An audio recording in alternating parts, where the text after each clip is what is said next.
দুর্গাপুজোর দীর্ঘ ইতিহাস। দেশকালের সীমানা পেরিয়ে দুর্গাপুজো আজ আন্তর্জাতিক, মিলেছে ইউনেস্কোর স্বীকৃতি। সরকারি উদ্যোগে আন্তর্জাতিক মানের পুজো কার্নিভাল।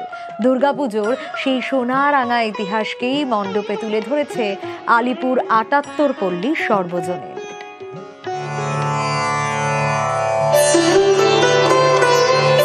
আলিপুর ৭৮ পল্লী সর্বজনীন দুর্গাপুজোর এবার ৬৬তম বর্ষ। পুজোর ধর্মীয় রীতিনীতি তো তুলে ধরা হয়, কিন্তু পুজো মণ্ডপে তার রাজনৈতিক ও সামাজিক যে প্রেক্ষাপট সেটাকে তুলে ধরা একেবারে জোর ধর্মীয় রীতিনীতির থেকেও সামাজিক এবং রাজনৈতিক প্রেক্ষাপট কতটা গুরুত্বপূর্ণ ছিল সেটাই এবার পুজো মণ্ডপে তুলে ধরা হবে।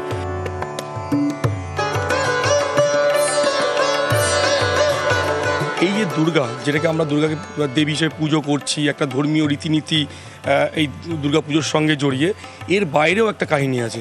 সেই কাহিনীটা মানে দেবী দুর্গা যে শুধু একটা রিলিজিয়াস অবজেক্ট তা নয়। মানে ১৭৫৭ ১৮৫১ এই যে সময়টা যখন গোটা বাংলায় নবাবী একটা শাসন চলছে, সেই সময় কিভাবে দুর্গাকে একটা সোশ্যাল এবং পলিটিক্যাল অবজেক্ট হিসেবে ব্যবহার করছে তারই কাহিনী আমরা এখানে বর্ণিত করব। এবং তখন থেকে আজ অবধি দুর্গার যে রূপ, যে ফর্ম আমরা দেখছি, সেটা কিভাবে বিবর্তিত হচ্ছে মানে স্টেপ বাই স্টেপ সময়ের সাথে সাথে, এবং দুর্গা কিভাবে গ্লোবালি দুর্গার একটি দুর্গা মূর্তি সেটা গ্লোবালি কিভাবে সমাদৃত হচ্ছে তারই একটা কাহিনী আমরা এখানে ধরতে চলেছি। ১৮৫৭ পলাশির যুদ্ধ, তারপরেই ঔপনিবেশিক ভারত। ইংরেজ আমলের সেই যুগে কেমন হতো দুর্গাপূজা?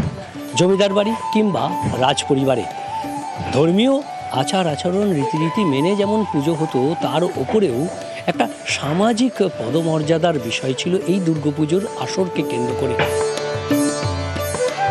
ক্যামেরায় বিপুল ঘোষের সঙ্গে বিশ্বজিৎ, নিউজ ১৮ বাংলা।